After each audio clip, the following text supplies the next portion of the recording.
Oi, gente, tudo bem?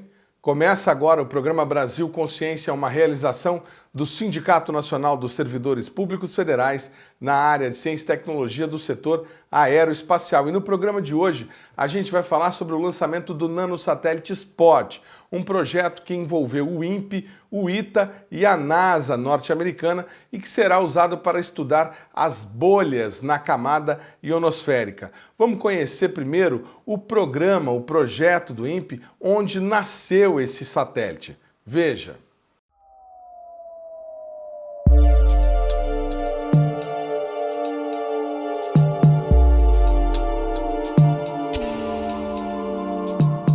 Esta não é a primeira vez que o Brasil Consciência visita as instalações do programa Embrace, na Coordenação Geral de Ciências Espaciais Atmosféricas do INPE. Há 3 anos estivemos nas instalações 2 vezes, uma para apresentar o projeto aos telespectadores e outra quando foi anunciado o acordo com a Agência Nacional de Aviação Civil para o fornecimento de informações sobre clima espacial e garantir um pouco mais a segurança nos voos em território nacional. Agora, porém, devido à crescente demanda pelo serviço de clima espacial, o grupo subiu de status no novo organograma do INPE e está próximo de concretizar a construção de um satélite em parceria com a NASA, que vai estudar o fenômeno das bolhas espaciais, no qual, inclusive, o INPE é uma referência mundial.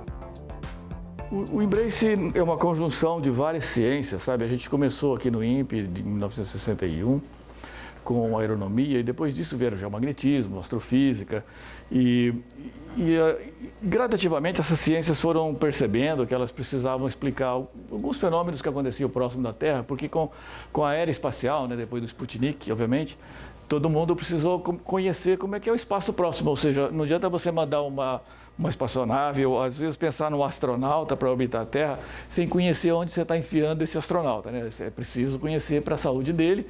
Além do que, a gente começou a perceber também que falar com um satélite, por exemplo, você usa radiopropagação. E radiopropagação, quando o ambiente está perturbado, e esse ambiente que eu digo é a nossa ionosfera, uma camada que a gente tem aqui em cima da atmosfera neutra e que perturba essas propagações de rádio. Aí, mais para frente, a sociedade começou a usar o tal do GPS, que agora é o GNSS no modo geral, porque tem N e outras constelações, né? O que o GPS faz? Também usa a propagação rádio para saber a sua geolocalização, onde você se encontra no globo. De novo, a propagação numa ionosfera, que é essa atmosfera sobre a nossa atmosfera neutra, perturbada, também causa erro. Causa erro, o GPS deixa de funcionar, às vezes até para mesmo, ou seja, você não consegue sequer ter o lock de frequência. Muito bom. O que o grupo fez aqui em 2008? Nós tínhamos muita competência na área de ciência, e ciência é aquela ciência pura, que o pesquisador em si faz um modelo de uma atmosfera de uma estrela, ou de uma atmosfera de um planeta, lá distante, ou o nosso próprio, né? Então, mas para quê? Ou seja, porque falta conhecimento, a gente precisa entender aquilo. Agora, quando você começa a perceber que da sua ciência está muito próximo da sociedade, significa, a sociedade está te perguntando isso. Olha, como é que eu mantenho meu satélite que custou muitos milhões de dólares e eu não quero derrubá-lo, ou seja, eu quero que ele dure o que ele tem que durar, né? Para responder isso, obviamente, essas ciências começaram a se juntar. Quais ciências? Astrofísica, físico solar, como eu.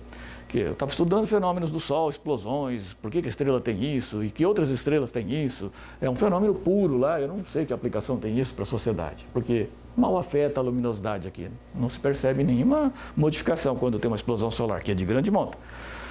Mas eu estava estudando isso. Bom, mas aí essa explosão solar não fica só nela.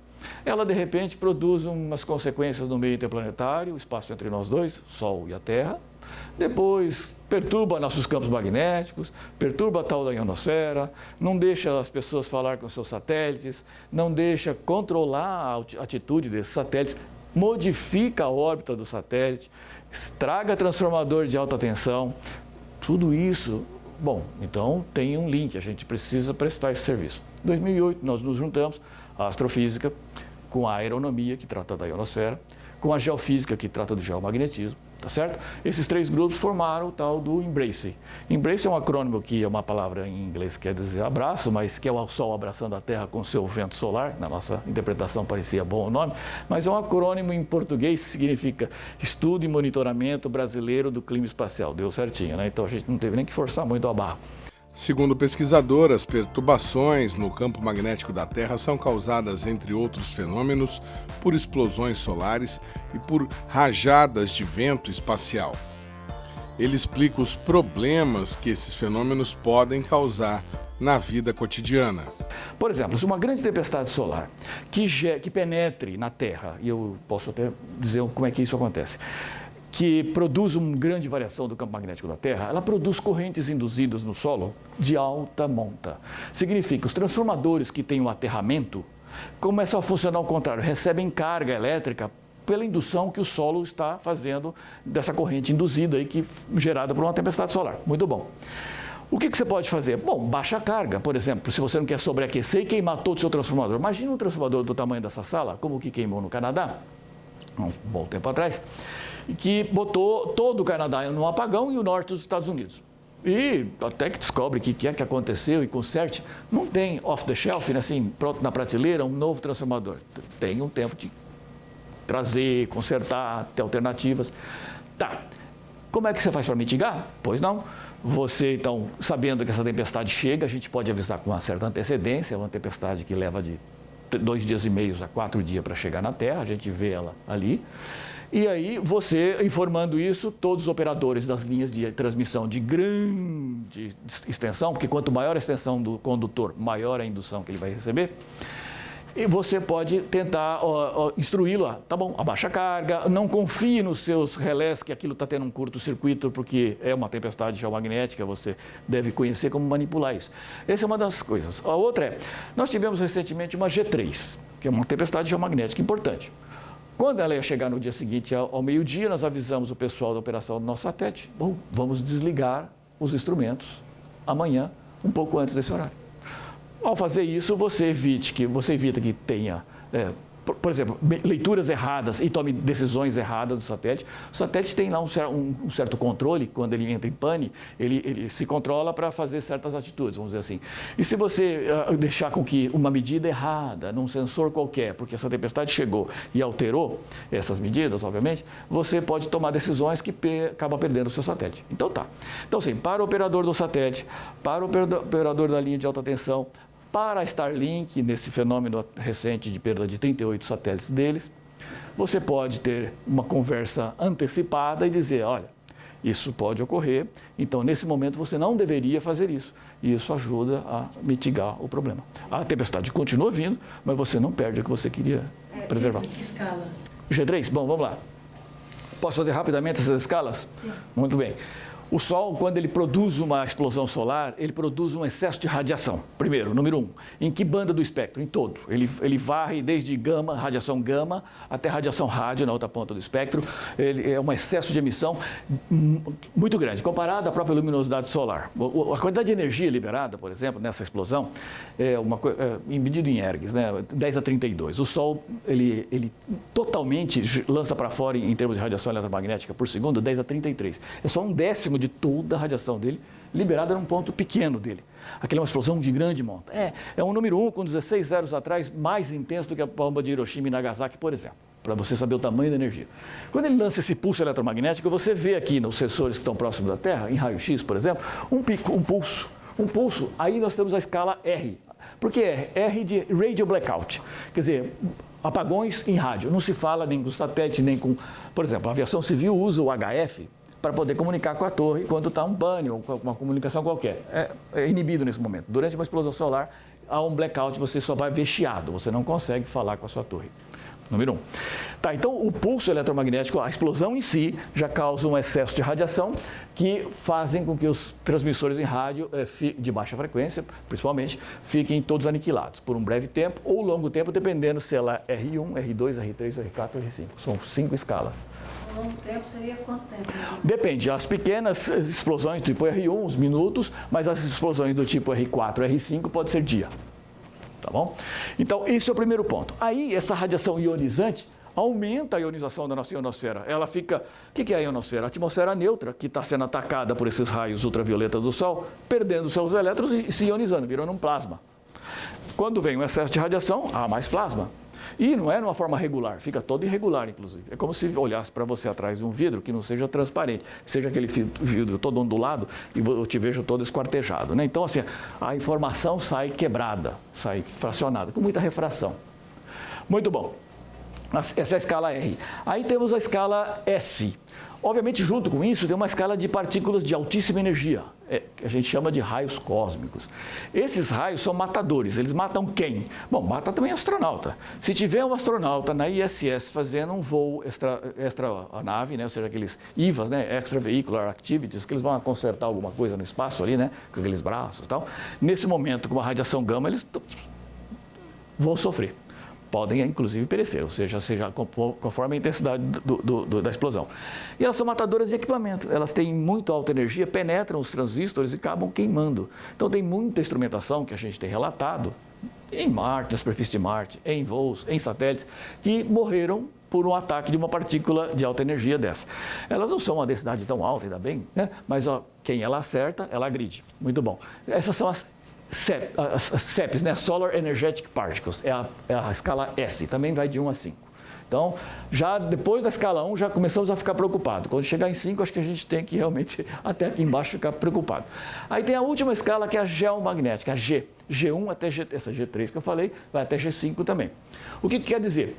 Aconteceu todas as possibilidades de coisas ruins possíveis. A tempestade saiu do Sol, lançou quase 270 milhões de elefantes na sua direção, em termos de massa, supondo que cada elefante tenha 6 toneladas. É muita massa. E não é uma massa neutra, são partículas carregadas, é plasma, tá certo? E que vem espalhando num cone aberto, aí de uns 80 graus, que seja, né? Se for na direção da Terra, e como é que eu sei? Aqui, esse satélite está aqui, ó, entre Terra e Sol. Se tiver centrado aqui como essa mancha, se ela explodir agora, nós vamos ficar todos preocupados. Olha, ó. Por quê? Porque ela está apontado para a Terra. E se ela lança elefantes na nossa Terra, se ela lança partículas carregadas ou plasma na nossa direção, pode ser que ela penetre. A gente tem, e eu vou mostrar aqui, ó, a gente tem um escudo protetor. A gente tem uma espécie de escudo protetor que é o nosso próprio campo magnético. Aqui está a Terra, né? Quando essa massa aqui ejetada do Sol chega na Terra, ela é desviada pelo próprio campo magnético da Terra. Olha só que coisa interessante. Quem é que lança, de onde sai a energia para essa quantidade imensa de matéria ser ejetada do Sol? Sai do campo magnético dele. Ele se estressa de alguma maneira, ele vai sendo retorcido e de repente ele se reconecta de uma maneira diferente para baixar um pouco a energia que tem acumulada nele e libera isso como se fosse uma explosão, é a pólvora dele, né? Aqui o mesmo campo magnético é o que nos protege. Aí tem um problema, o campo magnético da Terra que sai aqui de norte e vai a sul com as suas linhas de campo, que vocês estão vendo aqui de uma maneira pictórica, né? Ele quando recebe o vento, ele recebe ortogonal a ele. E tem uma força Lorentz aí, que é uma interação entre cargas e campos magnéticos, que é muito forte quando é ortogonal. Então ela não deixa, ó, eu sou forte, você desvia, nosso shield. É aquele escudo invisível que as naves têm nos filminhos aí de ficção, não é isso? Então a gente tem um. Mas o Sol lança essa matéria dele com campo magnético também. E às vezes ele vem com campo invertido ao nosso. Aí ele se abre aqui e elas passam por aqui e se penetram pela cauda. Quando ela penetra pela cauda, ela fica aprisionada aqui, essa carga. Aí você tem a tempestade geomagnética. Efetivamente, tudo que podia acontecer de coisa ruim aconteceu. O Sol lançou muita matéria na tua direção, te acertou e ainda penetrou na sua magnetosfera. O seu escudo não foi eficiente. E você, quando tem isso, você causa as auroras, né, que são bonitas. O pessoal vai lá visitar, mas ela é a prova de que você está simplesmente... passei ela. Você está simplesmente dentro da carga elétrica, né? Você, quando tem uma aurora bonita como essa, que é a ISS passeando sobre o Polo Norte, vendo uma aurora. Isso significa, como uma lâmpada dessa, eu estou jogando elétrons de um lado para outro, eles estão colidindo com a atmosfera ali dentro, com o gás que está lá dentro, e esse gás, ao se excitar e dexcitar, emite luz, a mesma coisa acontece. Então aqui a carga está muito baixa, porque ela está sobre a nossa cabeça. É isso mesmo, o campo magnético não entra na Terra, o lugar que a partícula pode chegar mais próximo da Terra é ali no polo. Aí ela atinge a nossa atmosfera neutra, faz essa emissão. Então, o que acontece? Os voos, nós não permitimos mais que os voos hoje passem numa aurora. Antigamente, os voos transpolares aconteciam. E aí tinha aqueles relatos de, olha, esse voo levou 3 horas a mais, o que será isso? Porque você já começou a usar o GPS e o GPS estava dando um erro. Aí você tinha esse problema, falar, mas é só isso? Não, tem radiação, tem partícula de alta energia que pode estar atingindo a tripulação. Porque elas estão chegando perto. Aqui, quando nós estamos no Equador, elas passam lá longe. Lembra que o campo magnético desenhado passava longe? Está alto, isso é lá para satélite, isso é para nós não. Mas lá no polo é diferente. Para o pesquisador, o episódio recente envolvendo a empresa do bilionário Elon Musk é um dos mais relevantes episódios para mostrar a importância dos estudos do clima espacial. Starlink é esse conjunto de satélites que o Elon Musk está colocando no espaço para fazer internet barata, que ainda não está muito barato, mas em suma, para o globo como um todo. Ele pretende colocar 20 mil satélites desse no ar. Já tem mais de 2 mil. Já tem um número muito alto de satélites que ele já lançou. E ele vai lançando essas remessas de satélites, 50, 100 satélites a cada vez. Né? Recentemente, em fevereiro, 3 de fevereiro desse ano, eles lançaram 49 satélites. E a maneira com que ele está fazendo é uma maneira econômica, que eu, não vou discutir, é uma maneira que eles estão fazendo, que leva até 250 quilômetros seus satélites. Os satélites deles são pequeniníssimos, né? É como se fosse um paraquedas. Isso é uma coisa que me chamaram a atenção. Você faz um negócio muito pequeno com um painel solar enorme. Então, é aquele paraquedista pequenininho, aquela grande, né? Então, assim, arrasto, que é o quanto que o vento ou o ar, digamos, pressiona esse paraquedas para segurar a queda do astronauta, do paraquedista. Para um satélite desse, esse painel solar é tipicamente um paraquedas, né? Ou seja, não pode ter variações da quantidade de matéria que está aqui no entorno. Bom, a gente tem um arrasto, que a gente chama lá nessa altura, em 250 quilômetros. O que eles não previram, e foi uma falha, então, de não conversar então com os próprios serviços de Space Weather, que são espetaculares nos Estados Unidos também, né? Ou seja, eles são muito antigos na área, se o procedimento que eles estavam executando poderia levar a perdas. E foi o que aconteceu. Eles levam o satélite até 250 quilômetros, eles devem depois trabalhar lá pelos 550, e dali dos 250 para cima, o próprio satélite se propulsiona para lá. Então fica mais barato a levar, não vou até lá em cima, não gasta combustível do veículo principal, né? Você lança e leva. Mas aí, para isso, eles têm que ter, como eu disse, você coloca algo no espaço, tem que conhecer onde você está enfiando as suas coisas, né? Ou seja, e aí eles conhecem que lá a densidade dessa termosfera deve ser tanto. Então o arrasto nesse paraquedas aí é tanto, dá para levar para lá. Nesse dia tinha acontecido um dia antes e no próprio dia, 2 tempestades solares. E elas se acumularam. E o que elas produziram? Foram importantes? Não, G1. Não estou falando em G3 nem G5, não, é G1. Mas elas foram suficientes para aquecer a termosfera e ela expandiu. O cálculo de densidade que eles tinham, aqui está um mapa feito para os 210 quilômetros onde estavam sendo parados para depois se propulsionar, né, o satélitezinho deles. Está aqui. Esse são as variações. A parte amarelinha clara significa que a densidade está em 10 alguma coisa quilogramas por metro cúbico. Como a gente não sabe qual que deve ser a densidade, aqui nesse mapa foi colocado a diferença para o normal. O vermelho significa está muito anormal. 100% anormal, está o dobro do que deveria estar. Então, muito pedaço do planeta, na altura que eles lançavam, estava o dobro da densidade do que eles calcularam. E logo tirou da posição e jogou ele de volta para a Terra. Eles não tiveram nem tempo de acioná-los para conseguir fazer a propulsão para a altura certa. Então, de 49, perderam 38.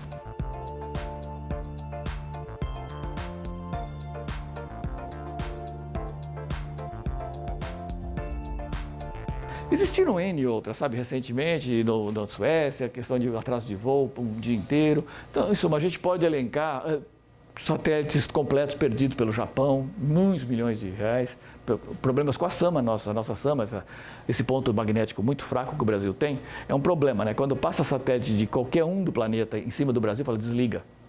Por quê? Porque a gente tem uma precipitação de partícula imensa, nosso ponto de campo magnético aqui é muito fraco.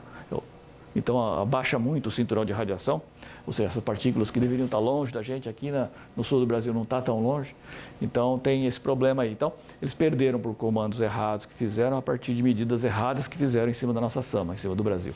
Então, assim, não é só o carnaval que faz barulho, não. Também aqui essa SAMA nossa tem muita precipitação de partículas. O programa Brasil Consciência volta daqui a pouquinho com mais informações sobre o Embrace e o lançamento do Nanosatélite Spot. Um instante só, não sai daí.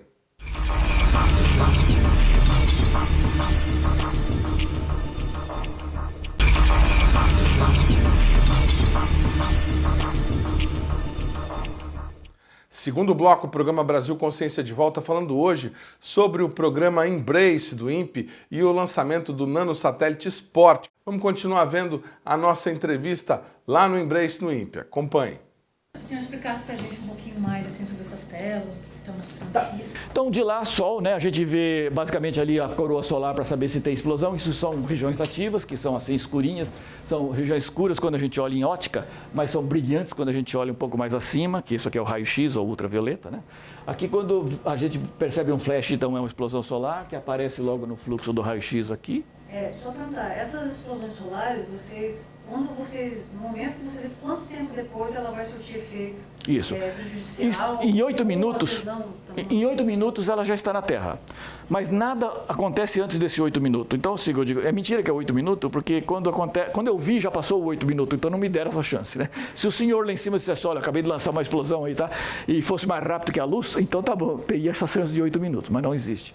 Então, em 8 minutos, que é o tempo de propagação da luz, a gente já observa ela aqui e imediatamente o nosso sistema já coloca um R ou um E e já nos avisa por vários meios, dizendo, aconteceu. Daí para frente, tempo de fazer alguma coisa. Aí você tem, depende. Aí a luz já passou. Agora a matéria, ela não vai na velocidade da luz, é muito próxima até. As partículas de alta energia chegam aqui em 40 minutos. Só 4 vezes mais do que a luz. 5. Tá bom? Então, essas partículas, sim, eu tenho esse pequeno tempo, isso é para espaço, basicamente. Ou o pessoal que está trabalhando na ISS, fora da ISS, vai lá para o casulo mais interno, onde você tem uma proteção maior de chumbo, o que seja, né? Para se proteger do excesso de radiação. Então, os astronautas vão lá se proteger. Isso são os primeiros 40 minutos, é satélite lá. Aqui na Terra nada vem, porque a gente tem uma proteção natural, que essas partículas não adentram muito, né? Ou seja, não chegam aqui. Camada de ozônio, outras coisas. Bom, aí você tem a matéria que saiu mais lenta, mas é muito rápida ainda. O vento solar, ou a ejeção de massa coronal. Anda a 8... Bom, o vento solar típico, 300 km por segundo.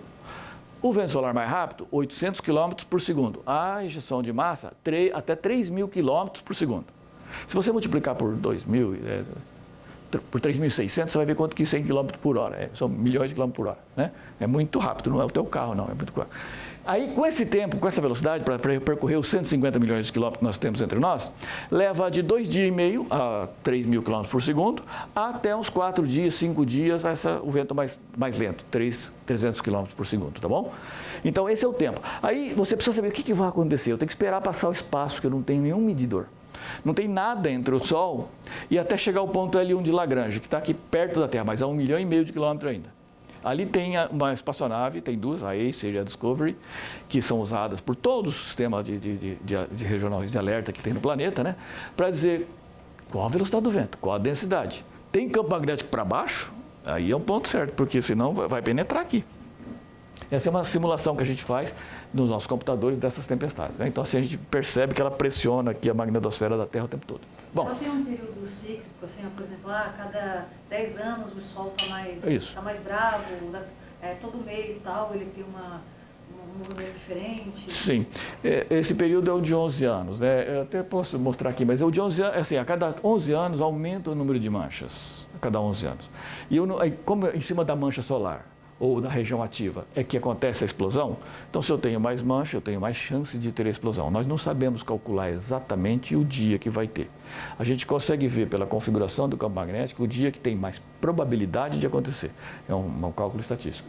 Bom, só concluindo então, você me disse, né? Aqui chegando na Terra, aquela ionosfera, a gente mede ela a cada 10 minutos, a nossa ionosfera, isso aqui é o conteúdo de elétrons total que está aqui em cima da nossa cabeça. A cada 10 minutos é feita uma imagem aqui, é tempo real. E a gente pode calcular a partir daí qual o erro que o GPS em média vai ocorrer para você naquela posição do planeta, ou aqui da América. A gente pode também ver como é que vai ser a sua propagação rádio, a gente pode calcular isso num certo trajeto. A gente também fica medindo esse mundo de ruído que você está vendo aqui, é um radar, nós temos 9 espalhados pelo Brasil, para saber como é que está a base dessa ionosfera, se ela baixou muito, se ela está alta, se ela está tendo algum problema do tipo spread F, que a gente chama ela, quando ela evolui e arrasta esse plasma para cima. A gente mede também o campo magnético, a variação dele aqui na Terra, para saber se é uma geomagnética efetiva, né? Ou seja, G1, G2, G3, G4. Porque nós temos coisas que o Brasil tem e outros lugares do planeta não tem, a gente tem umas fragilidades que o resto do planeta não tem. O campo magnético mais fraco ao redor da Terra é aqui, está sobre nós, está no Rio Grande do Sul, esse ponto mais fraco. Então nós temos grandes preocupações com precipitação de partícula também aqui. Então a gente tem que medir o índice de variação do campo magnético, que é chamado índice K. Como tem um KP, que é de K planetário, que todos usam e nós também, mas nós geramos o nosso KSA, K de South America. Então, do Sol até a Terra, nós temos que medir tudo isso. São 300 e tantos sensores acompanhados em tempo real por aquelas telas que você vê ali, onde os computadores indicam, chegou atrasado, chegou, e os operadores têm que trabalhar com o sensor para saber o que fazer. O senhor falou sobre essa questão do campo atmosférico brasileiro ser muito sensível. O que se deve a isso? E o que a gente deve temer com relação a essa sensibilidade? O que pode acontecer aqui? A SAMA é o seguinte, o campo magnético da Terra ele deveria ser simétrico se ele fosse um campo dipolar. E ele parece dipolar, ele é bem aproximadamente um dipolar. Sai do polo, direitinho, olha, estou fazendo para os dois lados, uma mesma curva de linha de campo e volta no outro polo. Muito bom. Acontece que ele não é bem dipolar, ele é um quadripolo, é um número de polos maior, ou seja, é quase um dipolo, mas tem umas imperfeições. Além do que, essas imperfeições estão deslocada para um certo lado da Terra. O lado que é deslocado é o contrário do nosso. Portanto, então aquele se abaixa demais. Imagina que o centro do campo magnético estivesse bem no centro da Terra, seria simétrico. Se eu puxar esse ímãzinho do centro da Terra que está produzindo esse campo para mais para cá, esse lado fica mais fraco, porque ele abaixa. É isso que acontece. Então, o dipolo está deslocado ao contrário da SAMA, para o outro lado do planeta, fazendo com que nós tenhamos o campo magnético mais fraco do lado de cá. Além do que, ele é um pouco diferente do campo dipolar. Ele realmente tem essa fraqueza aqui. E é uma mancha grande que cobre quase todo o Brasil, centrada ali no sul, vai até perto da África e está indo para o Pacífico. Ele chamava SAMA, que era South Atlantic Magnetic Anomaly, já podemos chamar de South America Magnetic Anomaly, porque está aqui na América, e daqui a pouco será South Pacific Magnetic Anomaly, está indo para... Mas isso são muitos anos. Muito bom. A preocupação que nós devemos ter em relação a isso, é que algumas pessoas exploram, é que o campo magnético da Terra pode reverter. Ele se reverteu várias vezes já nos milênios passados, mas são coisas de milênios mesmo. A gente não sabe precisar nem com questões de 100 anos quando que será a próxima reversão. E olha, nos últimos 10 anos, ou mais até, esse campo magnético aqui da SAMA está enfraquecendo. Mais ainda. Isso pode indicar que nós já estamos indo para uma reversão, né? E lá no futuro, que eu não sei quanto, daqui a 100, 200 mil anos, ao reverter, você pode ter um tempo de campo magnético zero. Cadê aquela proteção que eu queria? Aí nós estamos com um problema sério. Bom, isso é uma das... Para responder a sua pergunta, explorando um pouco mais, isso é especulação. A especulação, ela vai acontecer, mas está muito longe do nosso momento, vamos dizer assim, né? Você está falando dessas coisas que vocês almejam. O que num curto prazo, sei lá, daqui... curto mais ou menos, né? Médio prazo. Daqui 20 anos, vocês têm, assim, objetivo, método de alcançar com relação à observação do Sol, de entender os fenômenos. O que vocês, hoje, assim, se fosse fazer um filme, para ficar bastante real, assim, das coisas que vocês querem alcançar, assim, que você acha que no futuro é possível que vocês consigam, o que o senhor diria hoje que vocês pretendem nas próximas 2 décadas? Além desse aspecto regional, que eu disse que a gente tem algumas coisas aqui que nós temos que cuidar, que o quintal é nosso, o meu desejo é o global. Esse é um fenômeno que ele não sabe onde estão as bordas dos países, né? Ou seja, ele é um fenômeno global. Ele vem do Sol e ele atrapalha qualquer ponto na Terra. Então, meu desejo é o mesmo. O que é o clima espacial hoje? É exatamente o conhecimento que as universidades tinham no passado, na época da navegação, quando se vinha da Europa para cá, descobrir Brasil, as Américas, circunnavegar a Índia, a América mesmo. Então, assim, ou você quer dizer, fazer esse trajeto todo de explorar o resto do planeta foi muito baseado em conhecimento de como é que eu me guio, número 1, né? Quais são as tempestades que podem me matar e me tirar da rota, e etc. e tal. Hoje o clima espacial, então meu desejo é que a gente consiga prever o flare solar. Hoje não é bem, essa é uma tarefa complicada, mas a gente precisa melhorar isso. Eu quero saber assim, amanhã em tal horário acontece? Seria o ideal. Então a gente quer prever os flares, a gente quer prever a possibilidade de que se o campo, porque tendo um flare ainda não tenho certeza se o campo chegará negativo para mim. campo magnético associado à ejeção da massa. Então, eu preciso prever isso. E de tal forma que no futuro, quando a gente falar que estamos indo de fato para Marte, né? Ou seja, essa é uma proposta já no horizonte da NASA, que a gente não mate o astronauta ou quem quer que seja. Ou seja, você já pensou em tudo isso que eu estou falando aqui? A gente não tem essa resposta ainda. A NASA não tem essa resposta ainda. Nem o Elon Musk tem essa resposta ainda. E temos propulsores para fazer o que for para levar o pacote até Marte. A pergunta é, chega vivo? Então, essa resposta, como eu disse, assim como para os instrumentos hoje, é importante saber em que fluido você está colocando sua nave para navegar, como saiu Pedro Álvares Cabral com a sua nave lá, o fluido dele naquela época era água mesmo, e precisava saber uma maneira de guiar, não era GPS, né? Precisava saber como é que são as tempestades, quais são a intensidade, como é que eu me comporto dentro delas. Nós estamos fazendo a mesma coisa, nós estamos construindo isso hoje, para que a gente tenha condição de, no futuro, né, respondendo essas perguntas que eu disse, assim, a previsão do flare, o impacto que ele vai causar em um ponto qualquer, que não é só na Terra, a NASA já faz isso, qual que é o clima espacial de Marte, qual é o clima espacial de Vênus, qual é o clima espacial de Júpiter, porque eles precisam fazer as suas naves chegar nos pontos certos e precisa saber o que vai encontrar pelo caminho. Ao lançar também gente para lá, nós vamos ter que ter uma resposta. Então, meu desejo é que a gente tenha uma possibilidade de navegação como a gente tem hoje aqui na superfície da Terra, também para o resto do sistema planetário, por exemplo. A gente não quer. O senhor falou bastante aqui, mas assim, a gente já veio aqui outra vez e essa sala está sempre vazia, né? O que vocês fazem aqui? Quantas pessoas trabalham aqui? O que é esse setor? É legal. Você precisa mais gente. Não, é importantíssima essa pergunta. Sim, claro que a gente precisa mais gente. Nós conseguimos, é tudo muito automatizado, tá certo? Nós somos em 5 pesquisadores trabalhando para levar esse sistema. 5 pesquisadores do INPE trabalhando nesse sistema. Mas nós temos um reforço de mão de obra, né, de gente que trabalha também na pesquisa e na análise do ambiente, de mais 9 pós-doutorandos, que são bolsas, que trabalham, então, nos ajudando. Aí, o regime desse tipo de serviço tem que ser 24/7. Nós não temos 24/7. A gente almeja isso, a gente batalha para isso, é uma coisa complicada a nível federal e a gente não conseguiu esse sucesso ainda. Então, hoje até dizemos que a gente trabalha, na verdade, muito mais de 7 para 24, que é 7 pessoas trabalhando como se fosse 24, do que ter o regime de 24/7 de fato. O ideal é que a gente tenha, digamos, parte ou quase, eu diria, todo esse nosso reforço de pós-docs, que são alunos formados por aqui, são de excelente qualidade, muito competentes, contratados para fazer o serviço, a gente não pode deixar, porque talvez venhamos a ter o regime de 24/7. Se a gente conseguir esse RH, nós estamos trabalhando com muito pouca gente, para um serviço desse tamanho é muito pouco. Inclusive, a nossa associação com o DCEA, para treiná-los, é que eles têm um regime de 24/7 para um setor, que é a aviação civil. Uma vez que vocês têm, eu treino vocês obtêm a competência e conseguem fazer o 24/7, pelo menos no setor aviação civil. Eu preciso agora dos outros setores, né? Então, assim, a gente precisa, de fato.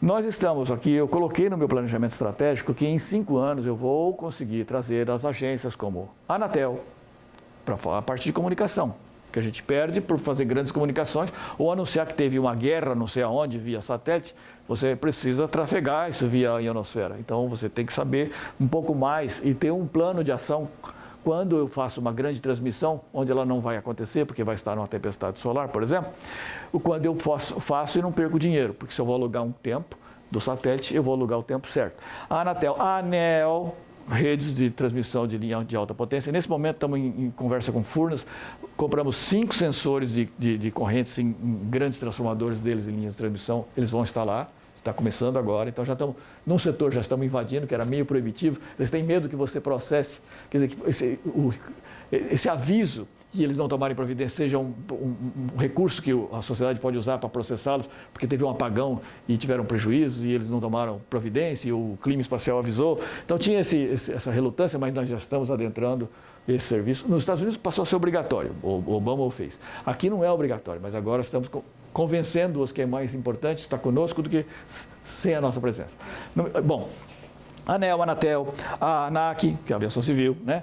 Todas essas agências, uma hora dessa, eu já estive aqui com a Defesa Civil, ele está preparando a gente vai preparar uma sessão de treinamento aqui de como é que a gente vai fazer isso, eles já estiveram aqui, para que a gente consiga uma hora dessa ter o telefone vermelho, né? Aquilo que você espera.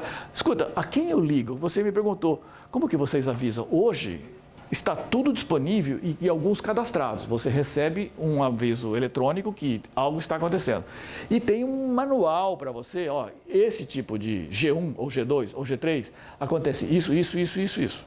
Agora, a providência você toma como quiser.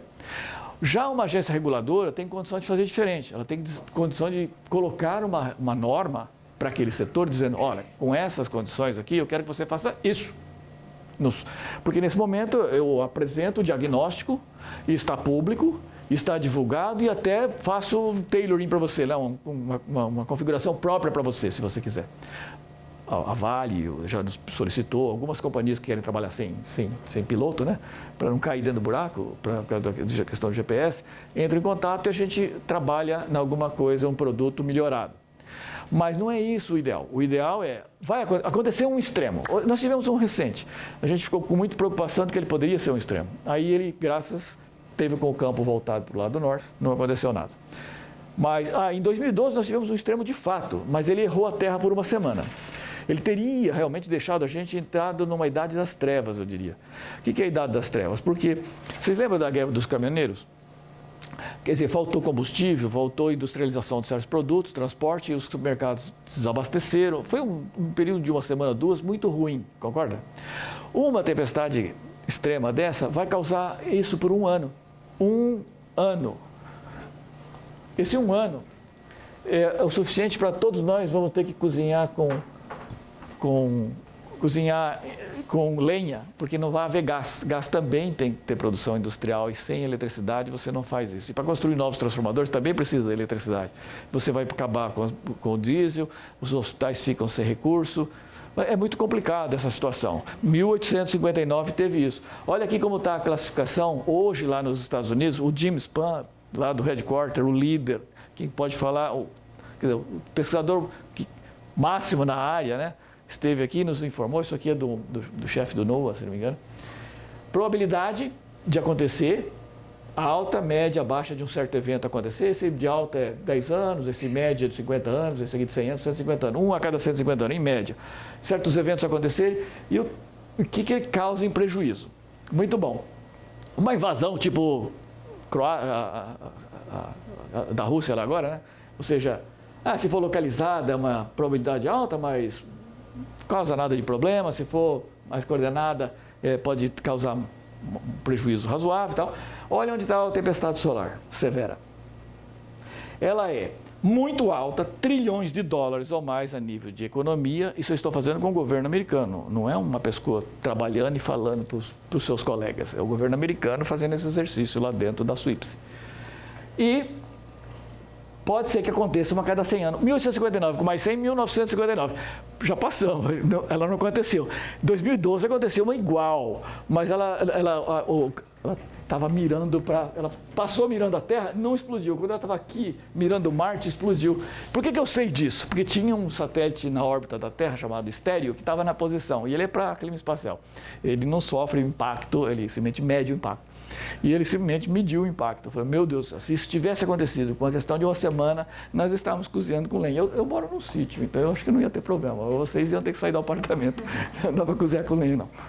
E esses boletins que vocês fazem em português e inglês atendem quantos stakeholders, quantos clientes? Muitos. A gente não sabe mensurar porque muitos só consultam, né? Por exemplo, o que a gente estava medindo pelo Google, tem uma ferramenta do Google que permite você ver o número de acessos. Estavam em milhares de acessos, ou seja, e outra, eu vou dizer mais, a maioria deles não vinha do Brasil, vinha dos Estados Unidos. Quer dizer, a gente tem muito acesso americano, quer dizer, tem muita empresa. Como é global esse fenômeno, eu tenho um satélite, sou americano, mas ele não está sobre a América, ele está passando por todos os pontos. Então eu preciso saber de muita coisa, né? Por exemplo, se ele faz comunicação com torres aqui na América Latina, precisa saber como é que está a ionosfera aqui. A ionosfera, quem toma conta desse quintal da ionosfera de cá somos nós mesmos. Da América Latina como um todo, era o único centro regional de alerta de toda a América, do México até o Ushuaia, até o sul. Então, depois nós convencemos o México, que ia se tornar um centro, então tem um lá em 2014, nós somos de 2008. E depois, agora, em 2019, antes um pouquinho da pandemia, no final do ano, a gente conseguiu colocar a Argentina. E o que é essa sala aqui? Fala um pouquinho desse espaço de trabalho. Quem que se reúne aqui? Aqui nessa sala? Originalmente, nós tínhamos desenhado para que as previsões, se nós tivéssemos os pesquisadores trabalhando para fazer os boletins só no serviço, nós íamos habitar essa sala, entendeu? Depois virou um centro de visitantes. Por quê? Porque para fazer a previsão, um monitor desse tamanho, por exemplo, é ideal. Você lança todas as... Você pode lançar os outros centros, digamos, que são parecidos com o seu, para que você veja se você fez um diagnóstico que não bate exatamente com o diagnóstico do outro, você possa entrar em contato e tirar essas dúvidas, certo? Ou seja, a previsão é uma coisa que é feita, a do dia anterior não serve nada para hoje, né? Você tem que fazer medindo muitas variáveis no espaço e usando as teorias que você tem e concluir algo e dar uma previsão.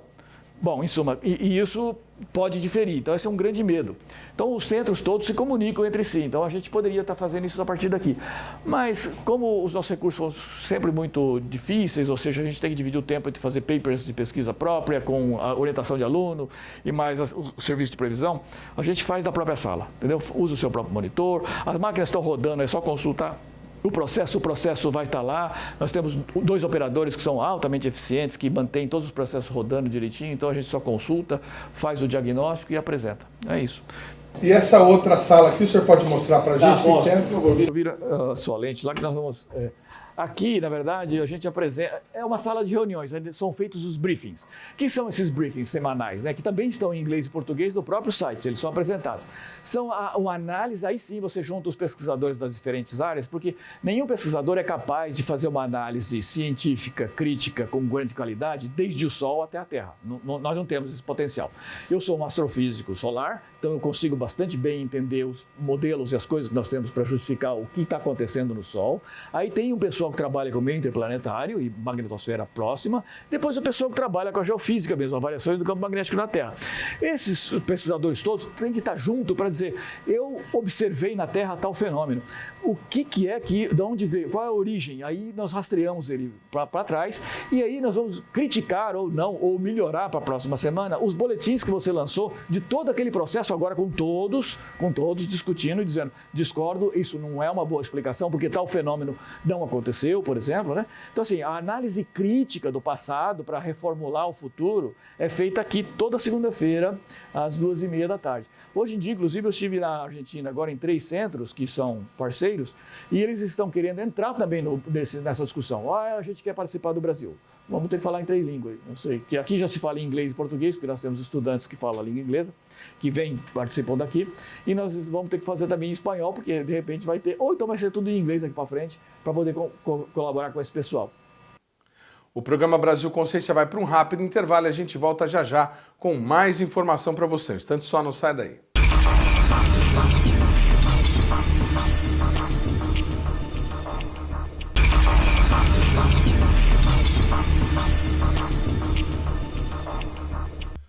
Terceiro bloco, o programa Brasil Consciência de volta, falando hoje sobre o lançamento do satélite científico, um nanosatélite. Vocês já tinham um convênio com a NASA? Entre o INPE, o ITA e a NASA norte-americana, que acontecerá ainda neste ano. O nanosatélite será usado para o monitoramento e estudo das chamadas bolhas na camada ionosférica. E para a gente entender um pouco melhor esse fenômeno, a gente recorre a uma entrevista antiga feita pelo Brasil Consciência com a especialista Inês Staciarini sobre as bolhas e sobre o papel do INPE no estudo desse fenômeno. Acompanhe. As bolhas ionosféricas, elas são rarefações, ou seja, diminuição muito intensa da densidade de plasma, né? A ionosfera é um plasma, né? Ali você contém íons e elétrons. Esse plasma, sob determinadas condições, né, ele sofre ali sob determinadas condições que, na verdade, é uma irregularidade do meio, vai provocar o aparecimento de uma pequena, né, irregularidade ali, que vai crescendo dependendo das condições. Isso normalmente ocorre após o pôr do sol. Essa densidade muito baixa de plasma, muito mais baixa do que o plasma ambiente, né, que se cresce, ela se torna uma estrutura enorme. Ela tem centenas de quilômetros na direção norte-sul, né, na direção vertical, e na direção leste-oeste também ela pode ter dezenas de quilômetros. Então, é uma estrutura imensa ali, mais ou menos seguindo a linha de campo magnético, e os sinais de rádio que se propagam pela ionosfera sofrem o efeito das irregularidades dos campos elétricos que tem ali nas bordas da bolha. Por isso é que elas interferem tanto, né, nos sinais que atravessam, inclusive provocam assim, uma deturpação grande do sinal de GPS, porque o GPS é um satélite que está lá em 36 mil quilômetros de altura, transmite um sinal que é recebido aqui na superfície da Terra pelos vários receptores, pelo celular, por um monte de coisa, né? Os estudos assim, da climatologia das bolhas, isso a gente já conhece, a gente sabe que ela ocorre aqui, mais em alta atividade do que em baixa. No nosso caso aqui do Brasil, ela tem a preferência de ocorrência de setembro até março, então setembro, outubro, novembro, dezembro, janeiro, fevereiro e março, você tem muita bolha. Fora disso, você tem pouca bolha, né? Então, isso a gente conhece. Agora, por que hoje tem e amanhã, de repente, você não tem? Né? Então, aqui a gente está num período, estamos em maio, baixa atividade solar, é um período de baixa ocorrência de bolha, isso a gente já sabe. Né? Mas por que, por exemplo, em dezembro de 2015, né, você teve hoje, amanhã, depois, e no dia seguinte você estava esperando ter e não tem? Né? Então, esse tipo de coisa que é coisas assim que a gente ainda não conseguiu ter um domínio total sobre isso, né? Hoje vai ter bolha? Vai. O fenômeno bolha ionosférica, em termos assim, da ciência, de uma forma geral, é uma coisa extremamente nova, né? Porque a ionosfera ela é conhecida...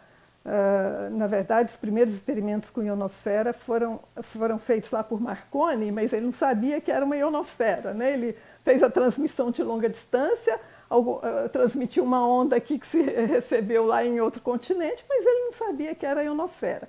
A partir dali que começaram estudos teóricos. Então, tem o quê? Os experimentos dele foi na 1800 e pouco, né? Então, tem mais de 200 anos, mas as bolhas são recentes. Só na década do século passado, de 1980, né, é muito recente. Né? E um dos primeiros trabalhos que detectaram as bolhas ionosféricas foram feitos aqui no INPE. Né? Tem um colega nosso, o Dr. Sobral, que atualmente é aposentado, ele publicou um dos primeiros trabalhos sobre a presença de bolhas ionosféricas no mundo. Em outros lugares já? No Brasil, tem outros grupos sendo formados, né? Tem um grupo em Campina Grande, né? Que são vários pesquisadores lá que foram oriundos daqui, fizeram doutorado, alguns já eram professores lá, vieram, fizeram doutorado e voltaram.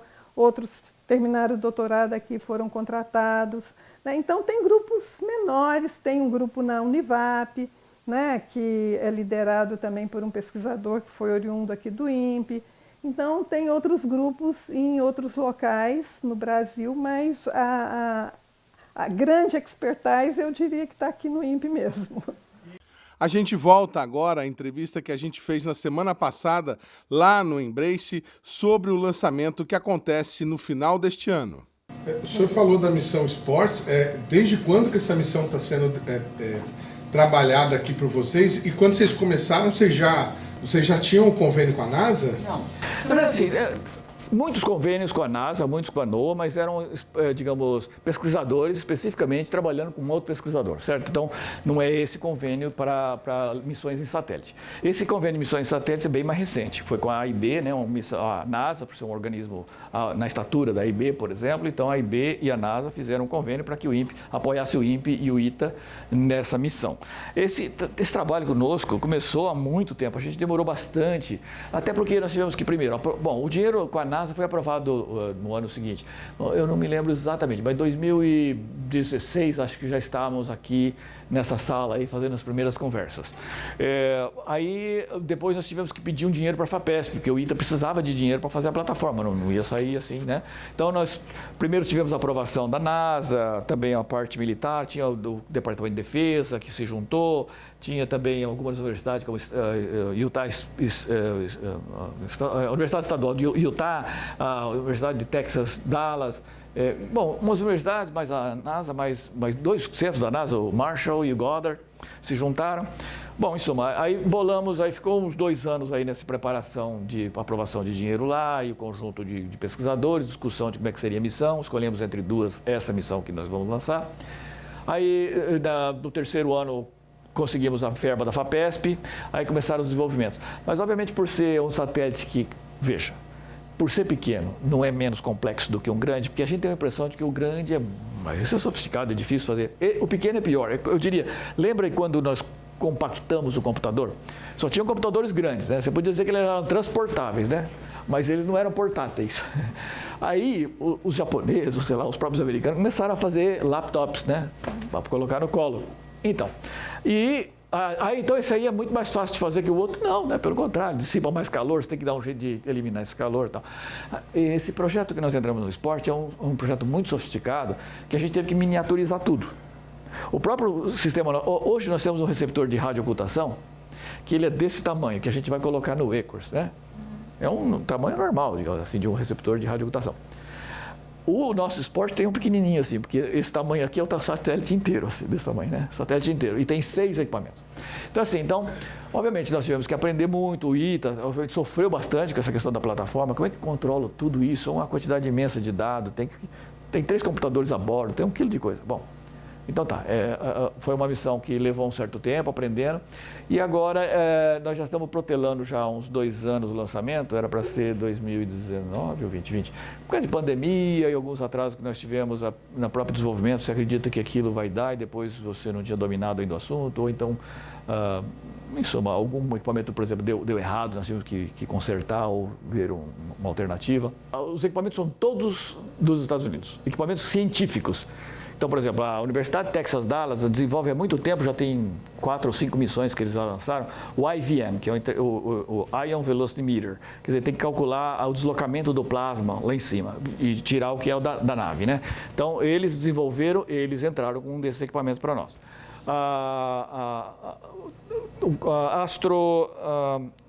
Tem uma outra organização americana que faz as radioocultações. Ela faz para quase todas as outras missões americanas. Também entrou como parceira e vai produzir esse radioocultação. Também tem a Universidade Estadual de Utah, que entrou com as ondas Lang. A gente tem esse tipo de sensor aqui desenvolvido pelo INPE, mas eles tinham já miniaturizados, etc. e tal. Então, eles também entraram com o desenvolvimento dessas ondas de campo elétrico, esses sensores de campo elétrico e fluxo de elétrons e também velocidade de elétrons e só. Bom, então, todos esses parceiros americanos, cada um entrou com um equipamento e bancaram seus equipamentos financeiramente, bancaram. O que nós bancamos aqui, bom, primeiro nós construímos a missão, né? Porque quando eles vieram, queriam fazer uma parceria, por exemplo, né?